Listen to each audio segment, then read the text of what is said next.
Hola, bienvenidos una vez más. Acomodate que ya empieza una nueva edición de Traductores al Aire, el primer programa de radio online por y para traductores y profesionales que trabajan con los idiomas.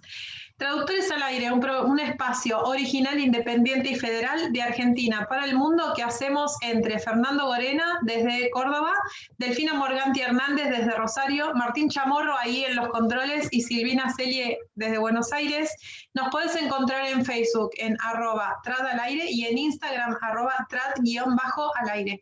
Y hoy te proponemos, hola equipo, ¿cómo están? Hola, ¿cómo están? ¿Todo bien por aquí? Hola Delfi. ¿Qué tal? Bueno, ¿Qué tal? bienvenidos a todos, también a la gente que se sumó y si les parece vamos sin dilaciones al invitado que hay que estrujarlo porque tiene un montón para decir, nunca nos va a acabar una sola edición para hablar de todo lo que se puede hablar con este invitado.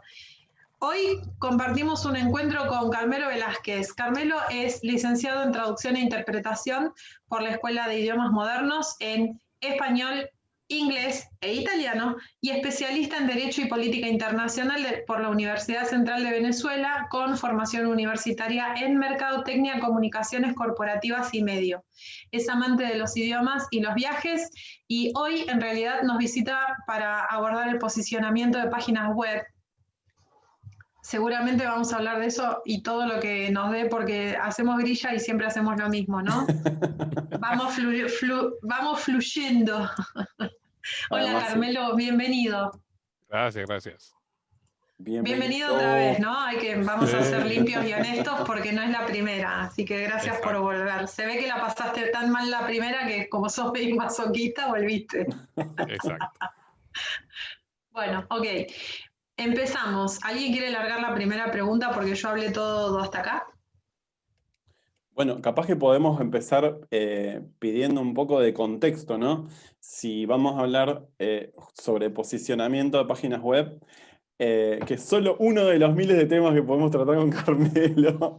Capaz que estaría bueno, Carmel, que nos cuentes un poco de qué se trata el tema, para qué sirve, cómo funciona, a grandes rasgos. Sí, bueno, lo primero es la definición de lo que es el SEO, ¿no? Que en inglés es Search Engine Optimization u optimización en los motores de búsqueda, ¿no? Hace referencia a grandes rasgos a un conjunto de acciones orientadas para mejorar el posicionamiento de los sitios web en las páginas de resultados, ¿no? La famosa SERP de Google. Bueno, y no solo en Google, en Bing, en cualquier otro buscador de Internet, ¿no?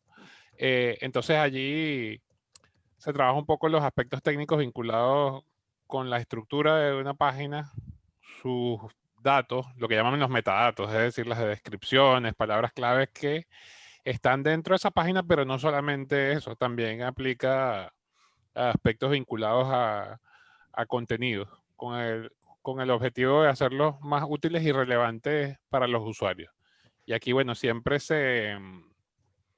hay una gran discusión entre las personas que se enfocan más en los temas de contenido y, bueno, quienes están más centrados en hacer los sitios óptimos para lo que denominan las arañas o los robots de Google, ¿no? Que son finalmente bajo una serie de criterios de funcionamiento,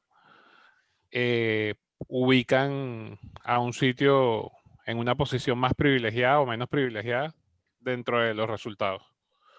Y entonces es todo un tema, pues, porque entonces hay quien hace una página que es óptima para los buscadores, pero cuando entras es un bodrio y es incomprensible porque simplemente es una acumulación de palabras clave. Entonces es difícil encontrar un balance, digamos, entre las dos cosas.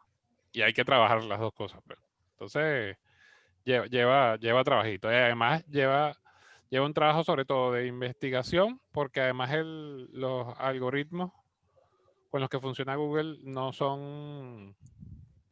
permanecen constantes en el tiempo, siempre están haciendo optimizaciones precisamente para evitar favorecer a gente que está haciendo trampa y para realmente privilegiar lo que es relevante para el usuario, porque hay unos criterios en cuanto a la optimización que tienen que ver con relevancia del contenido, y luego esa relevancia te da autoridad.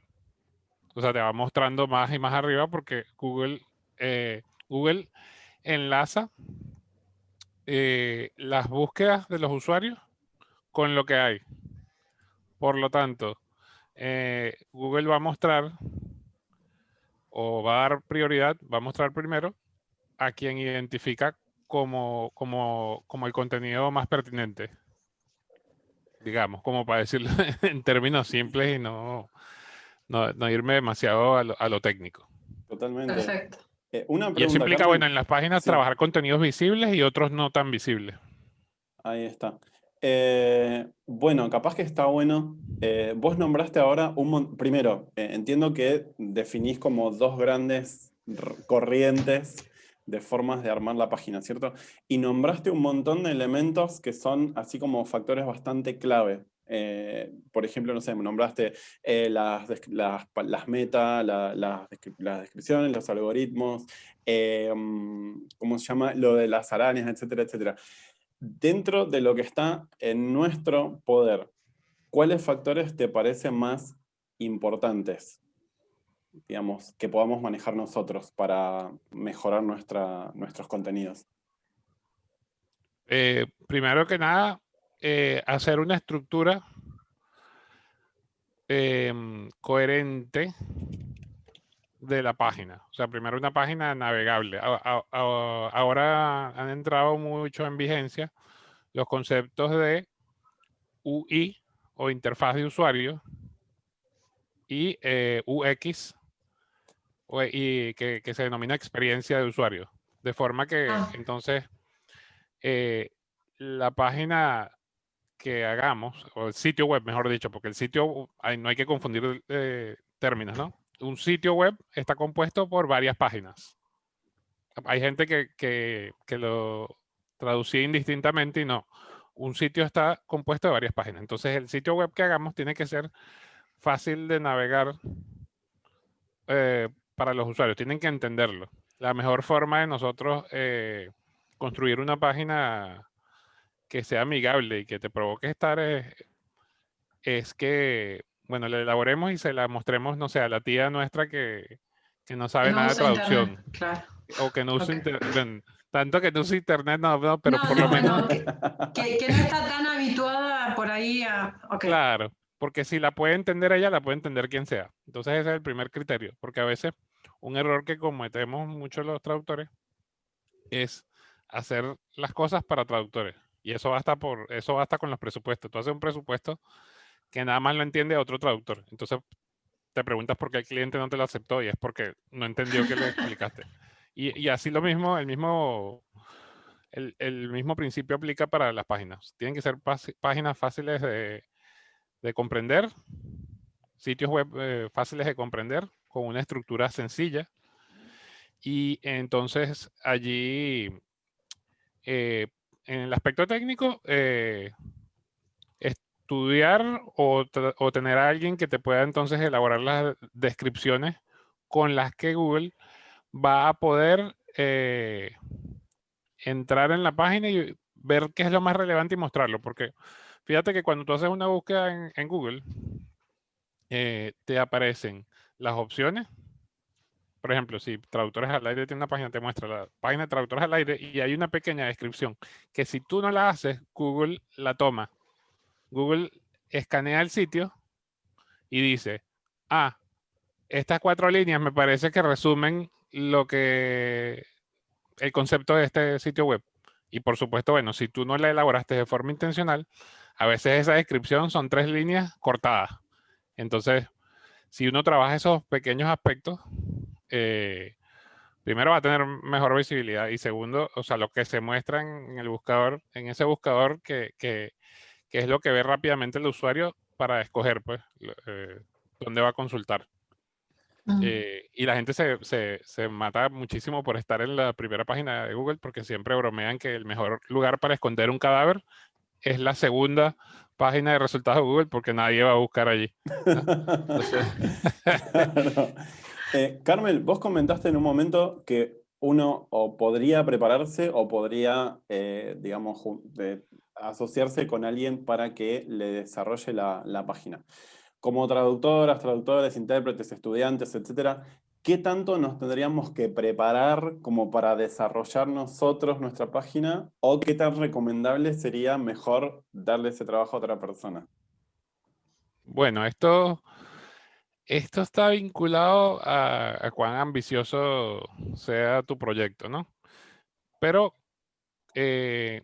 como en el mundo de los automóviles o de la ropa, o sea, hay para todos los gustos. En cuanto a opciones para hacer tu página web, tú puedes recurrir a lo que denominan los programadores enlatados, cosas ya cuasi hechas, como Wix, y un poquito más sofisticado eh, Drupal, WordPress, que es el más popular, digamos, que son sistemas de gestión de contenido que están pensados de una manera de que una persona sin demasiado conocimiento técnico pueda llegar a tomar una plantilla y adaptarla a su gusto, meterle unas fotitos, cambiarle el texto. Ya, por supuesto, si quieres hacer cambios más estructurales, tienes que saber código para poder modificar un tema, etcétera. Pero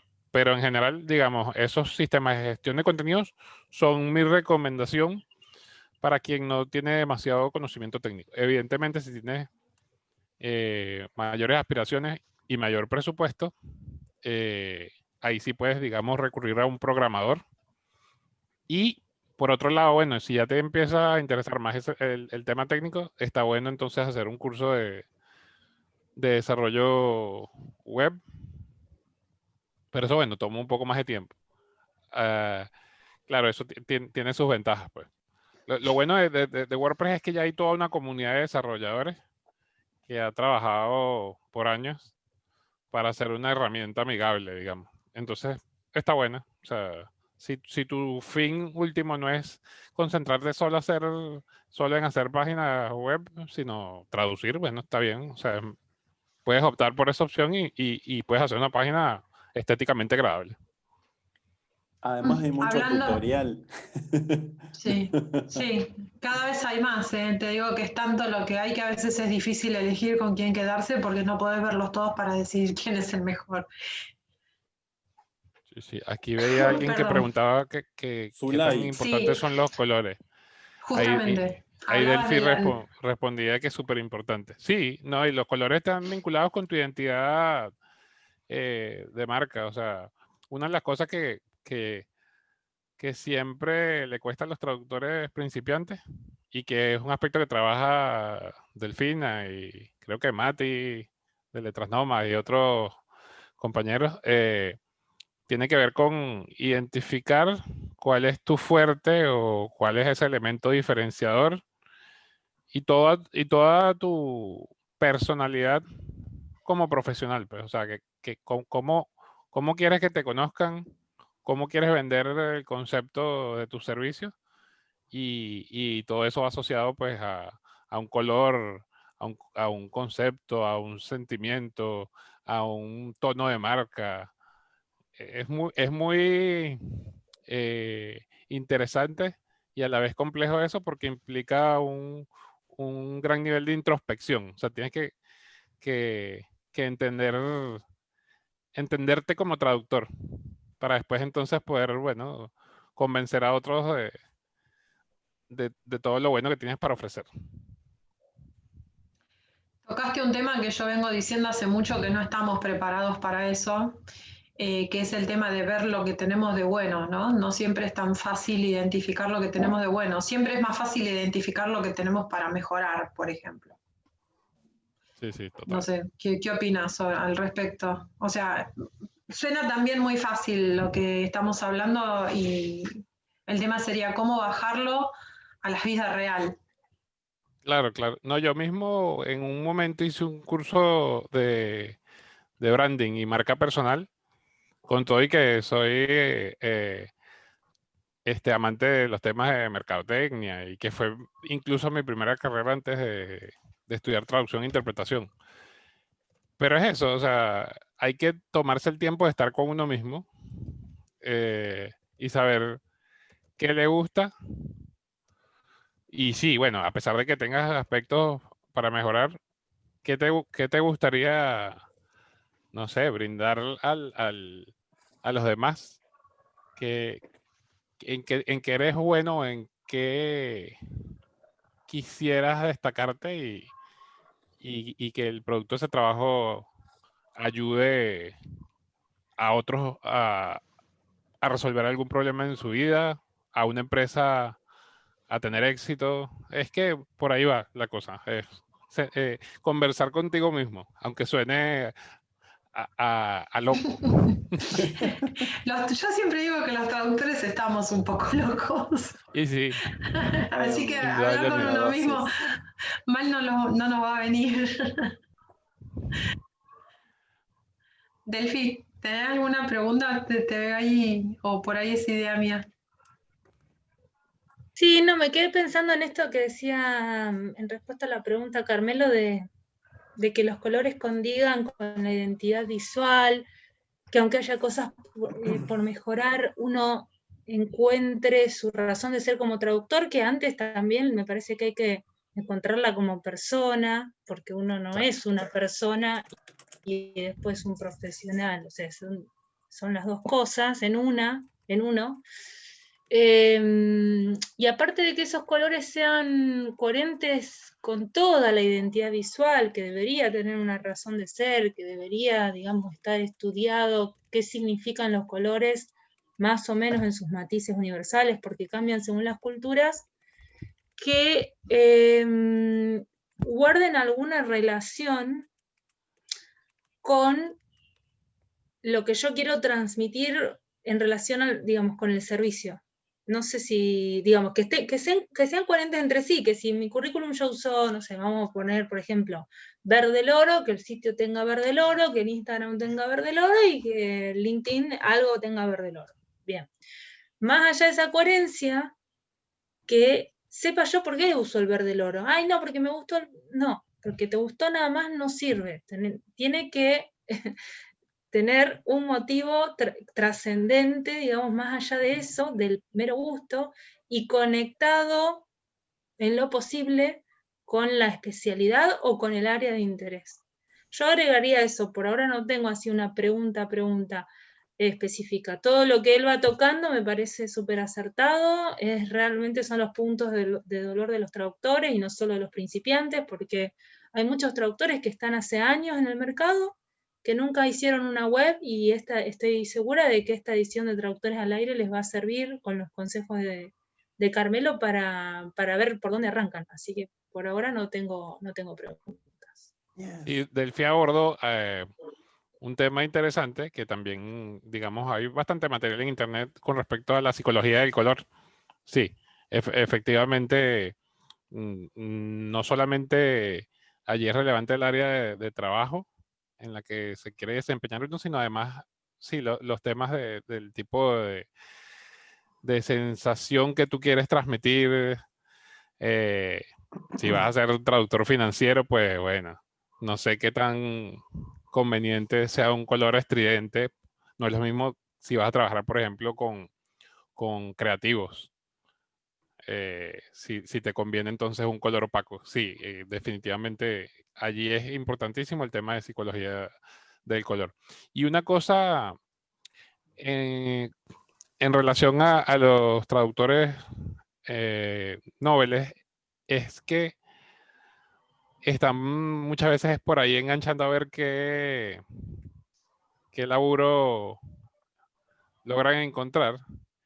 Y la verdad es que, claro, la situación económica apremia, pero tomarse el tiempo de descubrir qué se quiere, qué se tiene para aportar, te va a permitir, digamos, enfilar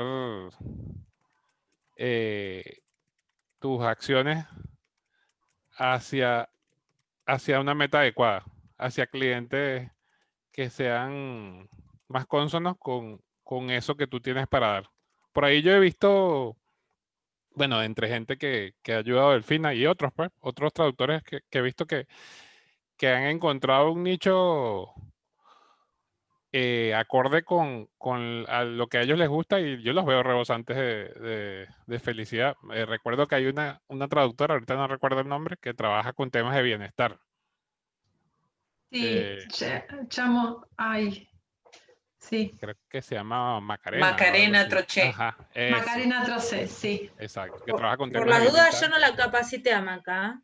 Sí, no, Aclaro por las dudas. por eso te digo, hay unos que sé que han estado trabajando con Delphi y otros que sé que No, simplemente pero ella no. dieron Por eso. Sí. con ese nicho Mm, que se relaciona exactamente con lo que ellos gustan. Y son felices, es que se les nota la felicidad en cada publicación.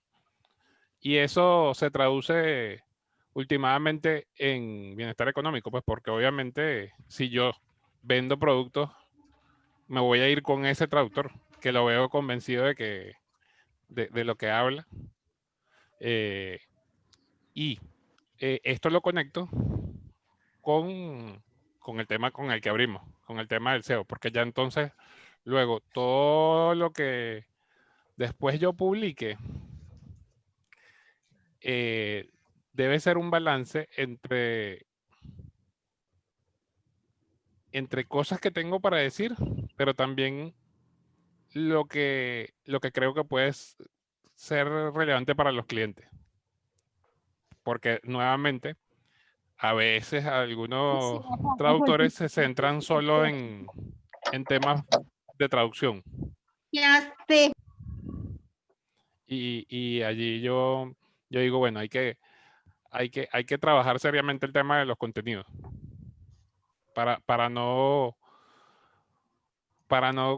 crearte una audiencia solo de traductores. Ok, Porque se supone sí. que tú quieres llegarle a potenciales clientes. Sí, los traductores tenemos mucha conexión entre nosotros en general, sí. Una pregunta, Carmelo, acá planteaba Delfina en el chat el tema de qué conviene con el tema del dominio. Yo calculo que ya sé lo que vas a decir, pero la pregunta para quienes están ahora y vengan después al podcast, ¿conviene un dominio gratuito o un dominio pago? ¿Un dominio .com, .com.ar para los que estamos en Argentina? ¿Un dominio .org? El tipo de dominio va a estar estrechamente relacionado con el tipo de clientela que quieres alcanzar. O sea, si tú quieres venderte como un proveedor de servicios de español a Argentina, bueno, allí sería coherente tener un dominio .ar. Sin embargo, creo que muchos traductores en este contexto, sin entrar en detalles de ningún tipo económicos, políticos, etc. En este contexto, creo que muchos traductores van a preferir poder alcanzar mercados allende las fronteras, pues, o sea, llegar a clientes en Europa, en Estados Unidos. Así que yo sugeriría un dominio .com, preferiblemente, aunque ahora hay .x, YZ, hay de todo, ¿no? Pero un dominio internacional, no localizado, salvo que tú quieras vender el español argentino, digamos. Esa sería mi recomendación en ese sentido. Y un hosting sólido con un servicio al cliente bueno, real. Porque hay muchos resellers, hay muchos revendedores que a la hora de que se cae un servidor, te dejan viendo al techo y no te responden. Entonces, en ese sentido, hay que mirar bien una empresa seria, digamos. Finalmente, eso es un gasto anual. Y si tú no tienes grandes aspiraciones con tu página web, es decir, si no vas a tener más de 25, 30.000 visitas, puedes pagar una cantidad anual bastante pequeña. Ahora, si quieres tener 1 millón de visitas y no sé qué, ya ahí la cosa se complica más. No eres el Banco Bueno. Galicia, digamos. No, Depende. no. Carmel, ¿y Igual tenés creo algún que... ranking? Ah, perdón. Dale. ¿Algún ranking de proveedores de servicios como para sugerir?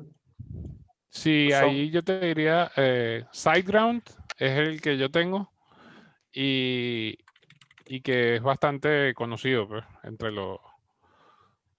los desarrolladores y lo recomiendo bastante. SiteGround es bastante bueno. HostGator es otro. Hay uno que se llama Hostinger. Hay gente que ama u odia a GoDaddy. Y porque dicen que el servicio es malo, pero bueno, también escucho gente que le va de maravilla. Y aquí en Argentina he escuchado que mucha gente usa uno que se llama Don Web. No, bueno. Sí, pero Por las dudas, ahí esencialmente, estamos anotando en el chat. exacto, creo que SiteGround es así como... Además, SiteGround tiene un programa de referidos, que si tú, por ejemplo, le envías tu código a alguien más y esa persona compra, a ti te dan descuentos y no sé cuánto. Entonces, está Te dan bueno, está bueno. poderes. Pero sí, ellos, SiteGround están en España y tienen un servicio al cliente fenomenal. Enseguida te responden, o sea, no hay ningún tipo de problemas en ese sentido. Ay, genial. Sil, ¿vos tenías algo para consultar? Pues yo tengo un par de preguntas más. No, dale, porque igual me quedé con lo que estaba diciendo y me olvidé, así que dale nomás. Ok. Bueno, después cuando te acuerdes cualquier cosa. Dale. Carmen, hablando del contenido, ¿qué peso, desde tu opinión y tu experiencia, qué peso pueden tener el texto, las imágenes y otros contenidos? Bueno, allí es importante establecer cuando vas a hacer una estrategia de contenido, desarrollar pilares, lo que se denominan pilares de contenido. O sea, porque, a ver, es como cuando abres una cuenta en redes sociales, o sea, no te puedes largar a escribir sin una orientación determinada. Tú tienes que, lo ideal es que te organices un conjunto de temas, de áreas, territorios, se llama eso, territorios de contenido. Territorios y pilares de contenido que te van a permitir entonces saber, bueno, tú dices, yo voy a hacer contenido educativo, es decir, que son tus aportes, porque una cosa que nos ha enseñado todo el tema de las redes sociales es esto de vender sin vender. Entonces tú tienes que crear comunidad antes de pretender vender algo. O sea, esa época de la venta agresiva que, hola, hago traducciones, por favor, contrátame. No, ya eso pasó. Quizás esa venta agresiva funcionaba antes de la era del internet. Ahora todo es un tema relacional. Entonces, lo ideal es que tú tengas, por ejemplo, un pilar de contenido educativo donde tú le aportas a la gente. Lo que decía de lo importante de construir comunidad. Tú tienes que construir comunidad y luego que esa comunidad a ti te tiene una confianza, es donde tú puedes pensar en venderles algo, un curso, lo que sea. Pero ya tienes rato dándole cosas y la gente dice, pero es que Martín o Silvina publica todas las semanas cosas interesantes, artículos interesantes, tips interesantes. Si el día que Silvina o Martín ofrece un curso, ya tienen credibilidad de mi parte porque me han nutrido, ¿no? Por largo rato. Entonces, un poco con este tema de los pilares, tener un pilar educativo donde tú das cosas a la comunidad, como decía anteriormente, tener un pilar, sí, ya explicando, no ofreciendo todavía, explicando los servicios que tú ofreces, que es la interpretación consecutiva, que es la simultánea, que es la remota, que es la localización.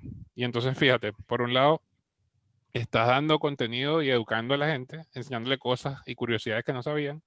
Tienes otro pilar que explica tus productos, más no los vende, que también es educativo, pero desde otro punto de vista.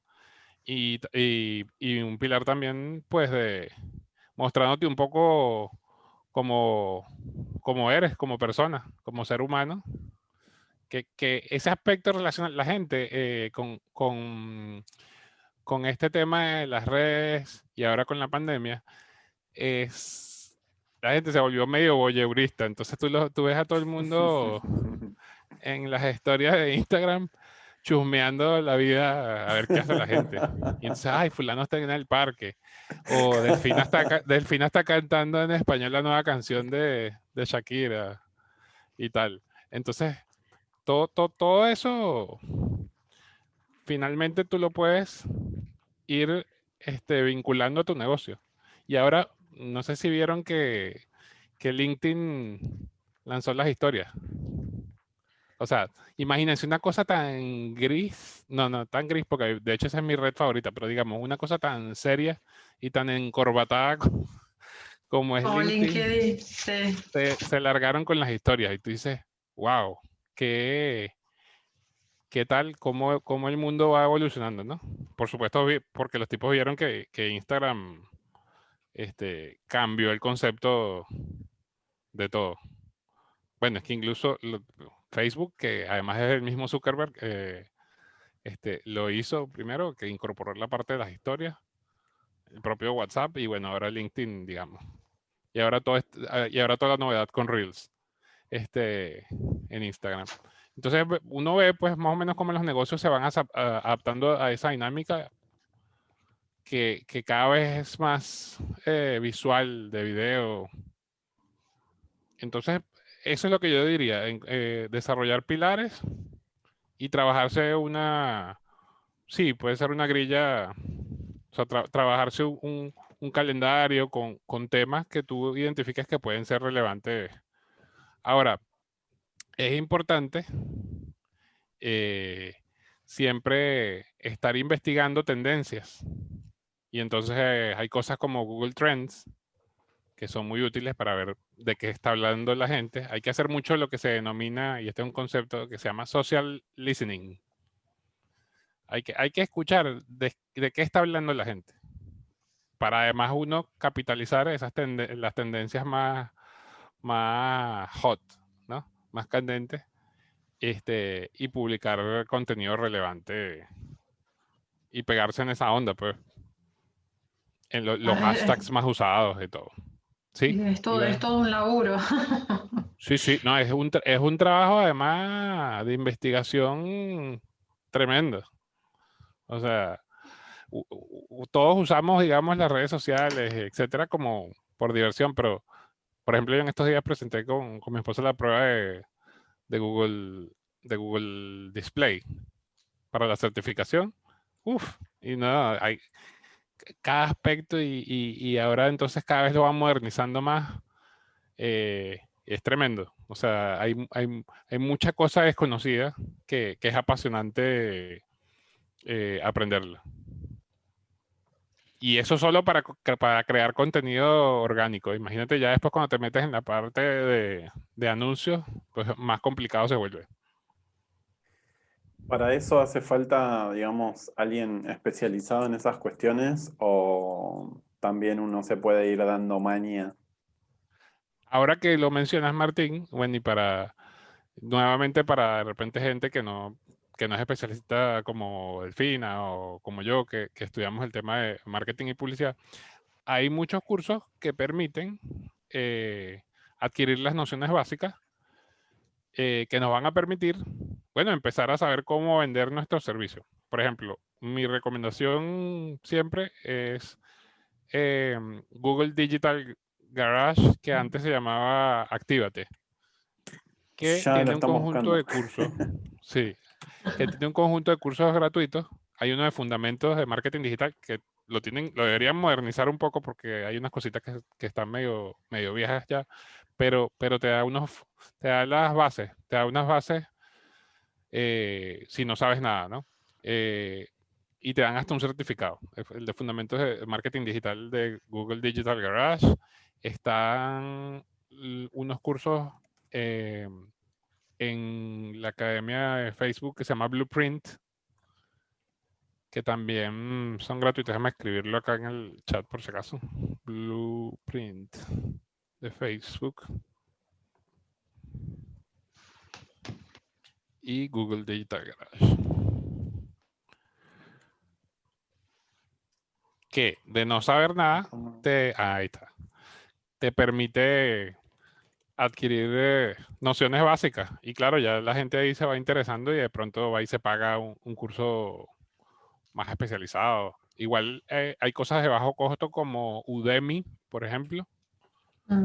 Y está una plataforma que pagas una anualidad como de 15.000 pesos que se llama Platzi.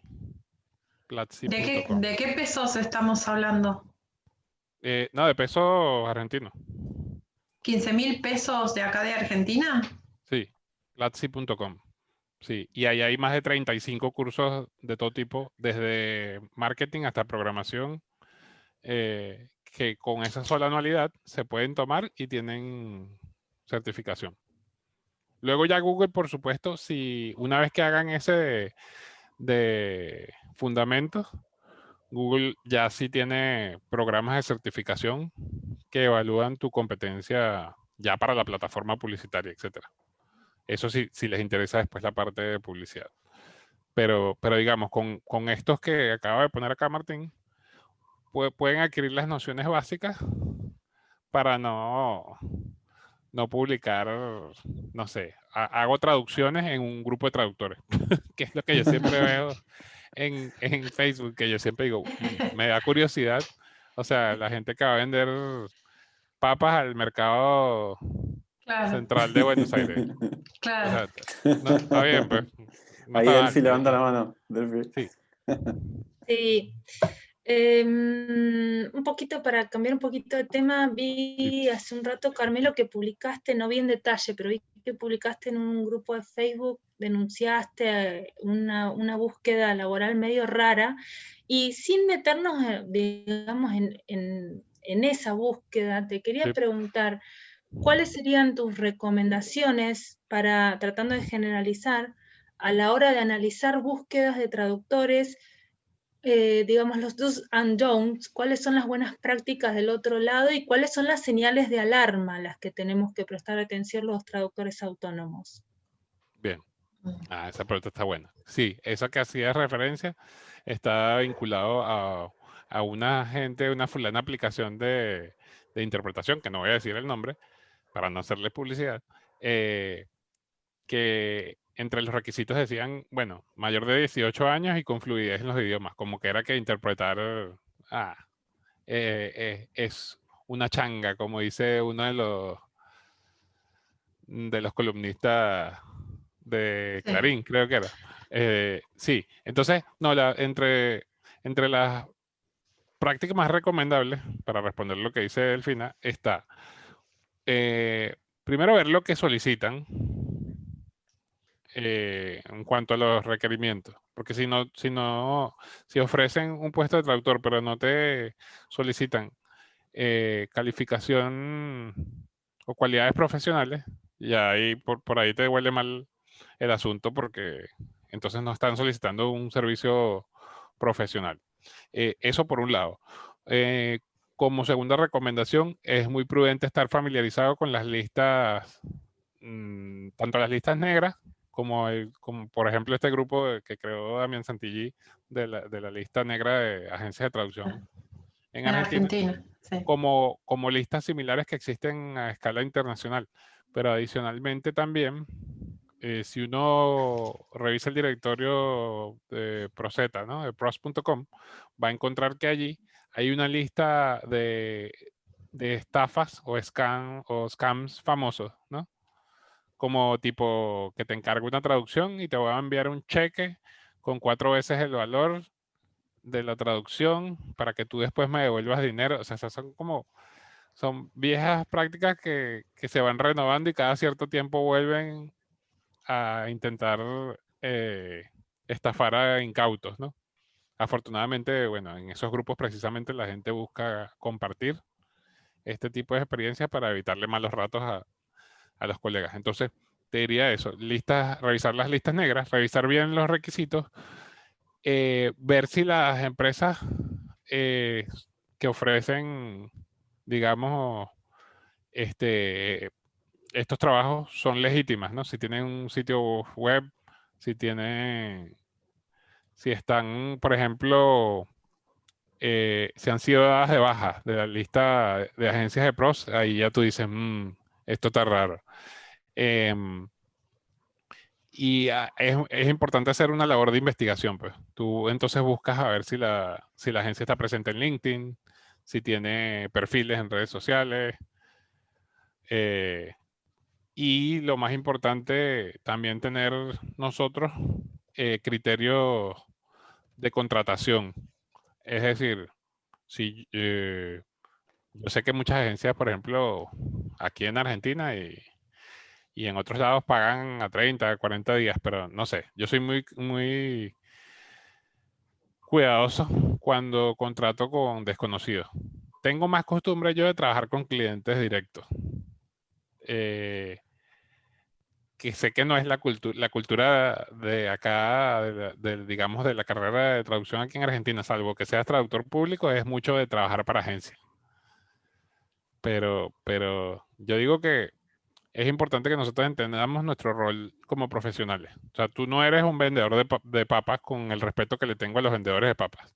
Por lo cual, nosotros tenemos que tener un conjunto de condiciones mínimas y como un pliego de condiciones profesionales, incluso manejarse con contratos. La formalidad es muy importante, porque por todo el tema del concepto de la industria de la traducción, se ha producido decía un amigo mío, una comoditización de la figura del traductor.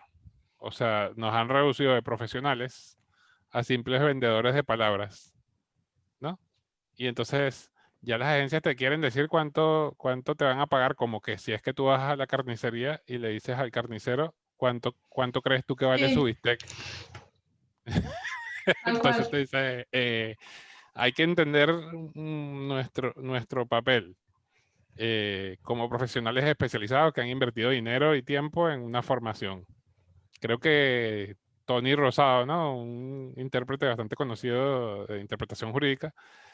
Yo lo veo siempre peleando así, sobre todo porque en Estados Unidos hay grandes empresas como tipo Lionbridge y TransPerfect y estos que facturan millones de dólares y precisamente han promovido eso, pues.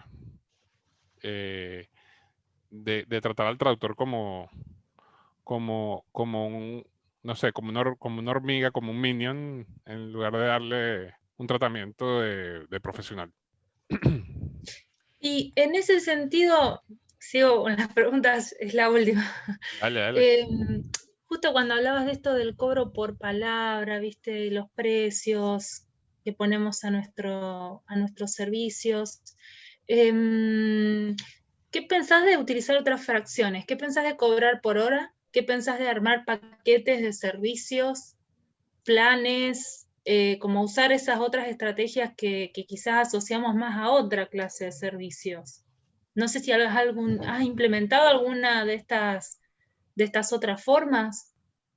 Sí, he llegado sobre todo a trabajar, por ejemplo, esos temas de trabajar por hora además con asignaciones inusuales, ¿no? Que requieren gran nivel de investigación o creativo. Y entonces, en particular, por ejemplo, tú que trabajas en el área de transcreación y traducción creativa, sí, allí tienes que aplicar otros criterios, porque dos slogans publicitarios te pueden quitar 9 horas de trabajo. Entonces, en ese sentido, hay que hacer todo un replanteamiento. Y obviamente esto obedece también al tipo de sector donde te mueves. Pues. Claro, sí. Pregunta. Sí.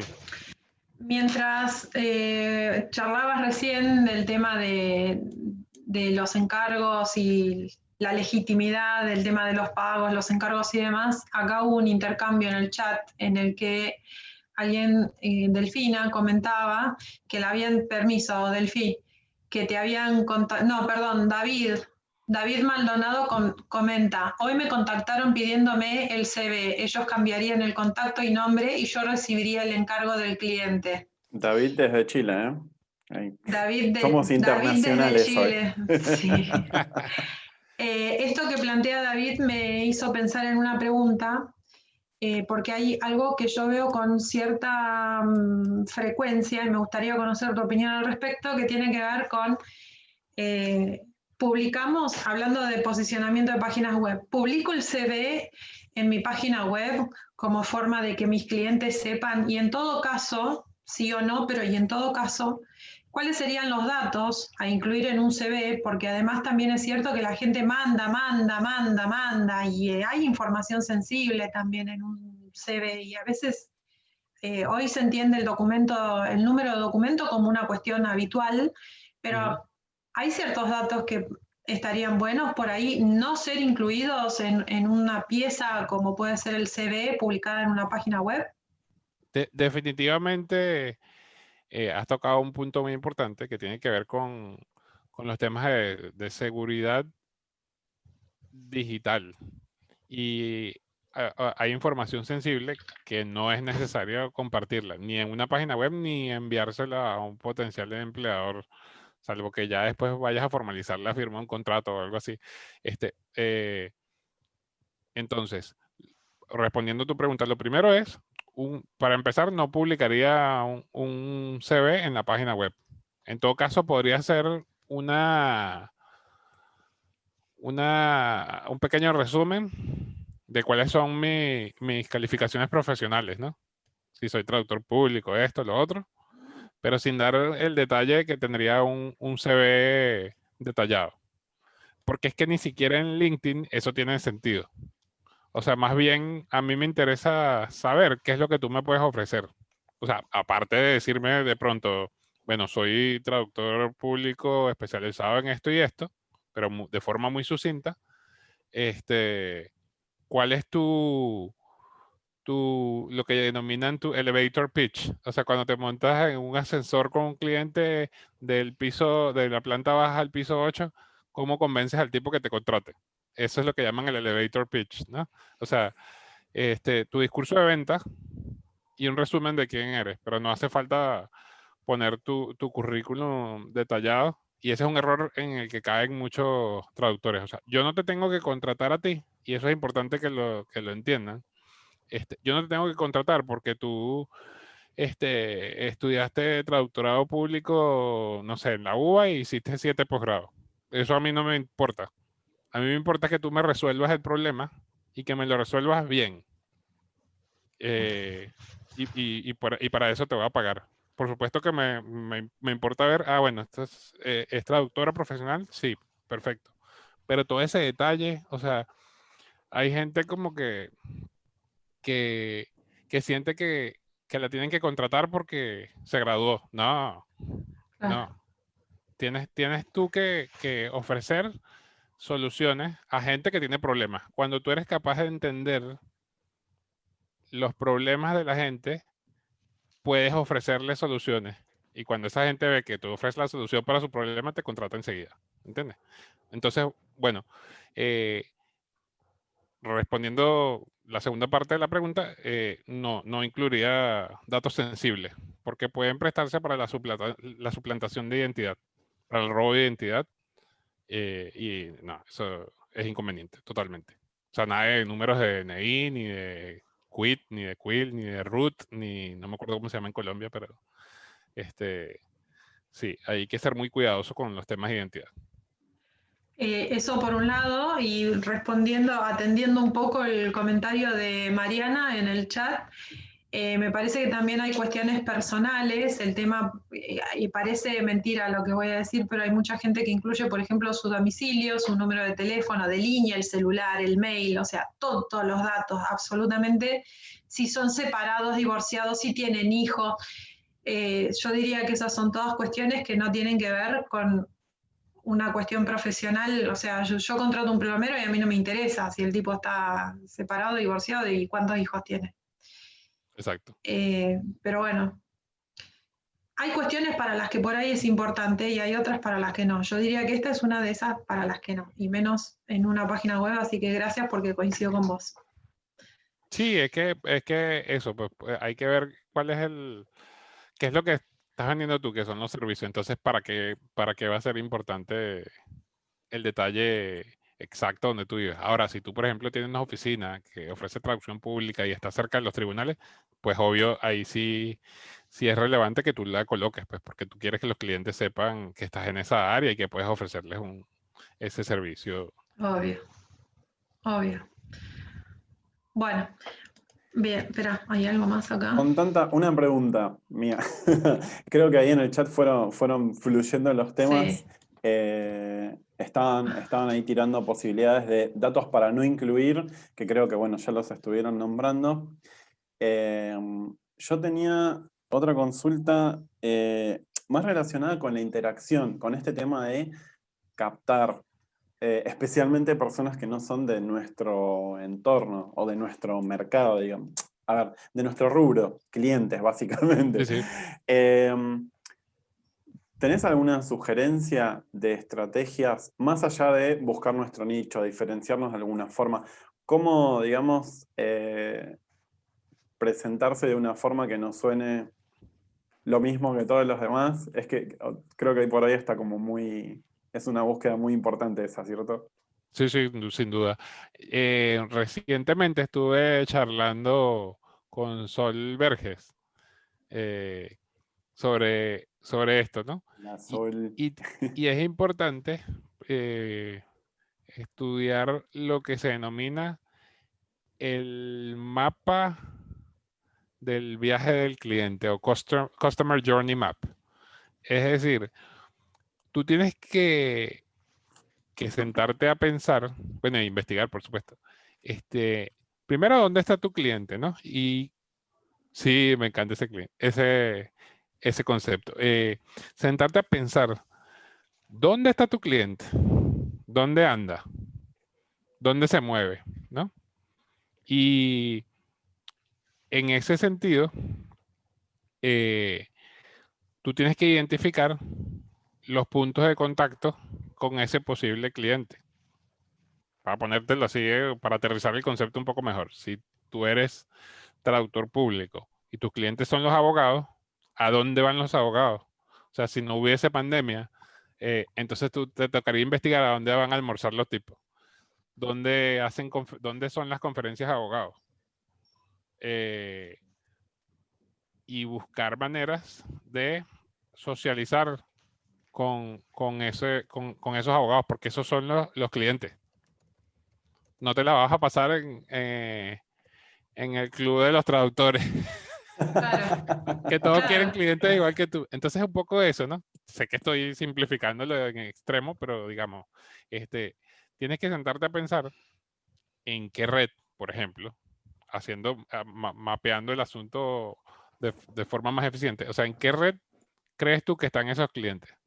Por ejemplo, si son los abogados, bueno, probablemente están o en Facebook o en LinkedIn. Hay gente que subestima Facebook, por cierto, y Facebook es súper potente. Yo saco un montón de clientes de ahí que uno ni se imaginaría, pero es que el tipo de cliente que yo busco está allí. Y entonces de repente a ti te interesan los abogados. Puede ser que algunos, los más modernitos, estén en LinkedIn, pero seguro usan Facebook. Entonces, eso es lo que tú tienes que pensar. ¿Dónde está ese cliente? ¿Cómo le hablo? ¿Cómo me le puedo acercar? Por ejemplo, aquí le tiro un dato a los traductores públicos argentinos y a los traductores públicos de otros países bueno, atacar a ese público de esos países. Los grupos de migrantes. Los grupos de migrantes, por ejemplo, si yo soy traductor público de francés o de italiano, entonces yo me tengo que ir al grupo de personas que están buscando sacar la ciudadanía italiana. O la gente que se quiere ir a Italia, o los argentinos en Italia. Ahí están mis clientes, si yo soy traductor público.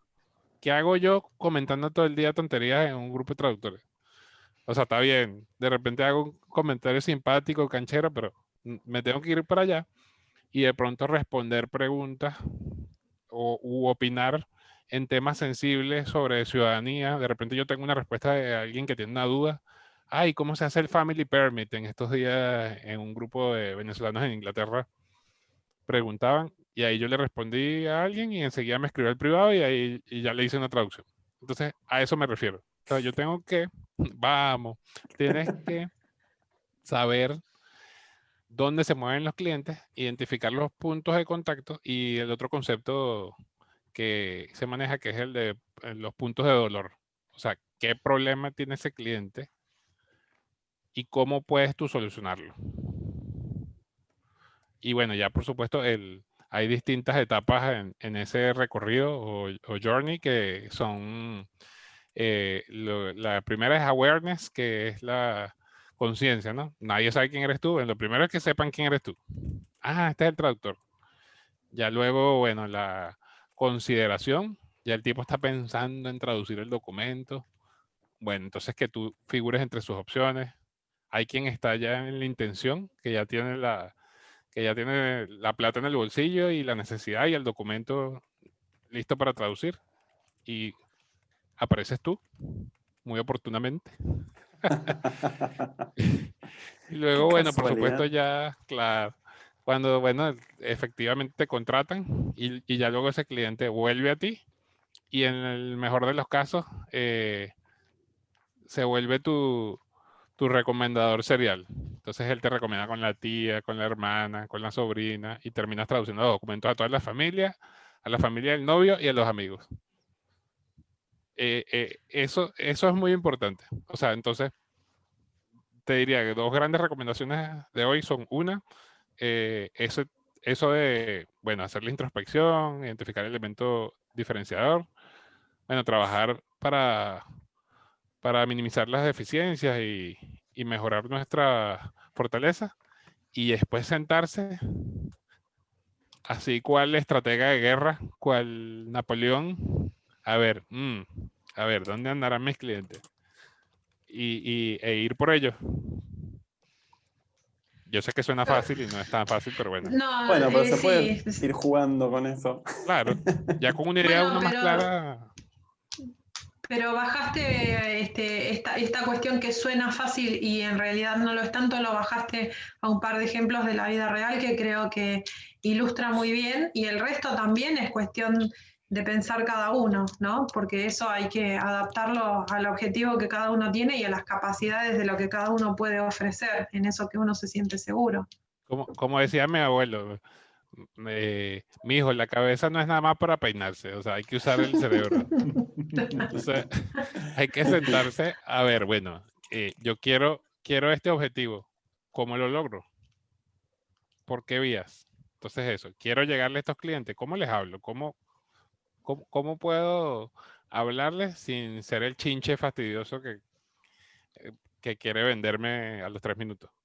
Entonces, es Una eso. última, Sí. perdón, Carmelo, una última pregunta que tiene que ver con esto, que salía también en el chat, un tema que para mí es por ahí ahora ya no tan álgido, ¿no? Ahora con el tema de la pandemia y que todo ha sido virtual, que es el tema del cold emailing, esta cuestión de recibir un mail de una persona que uno no conoce. Perdón porque no recuerdo exactamente quién fue que lo comentó, pero Caro Aybar.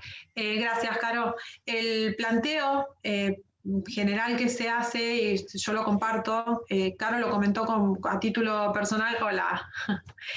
Caro lo comentó a título personal, pero yo también lo comparto cuando recibo mails de alguien que no conozco, directamente se borran, se eliminan y se acabó. Y si insiste mucho, bloqueo.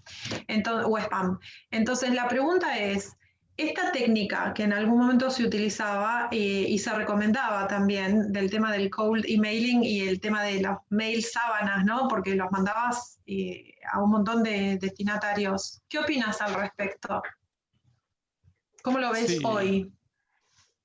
es un tema complejo, en particular en el contexto, por ejemplo, europeo, por las regulaciones sobre privacidad, ¿no? Entonces, por eso, lo primero muchas veces es que antes de largarte a enviar un montón de spam, es preferible contratar un servicio de email marketing que por lo general cumplen con todas las regulaciones y van a evitar que termine, digamos,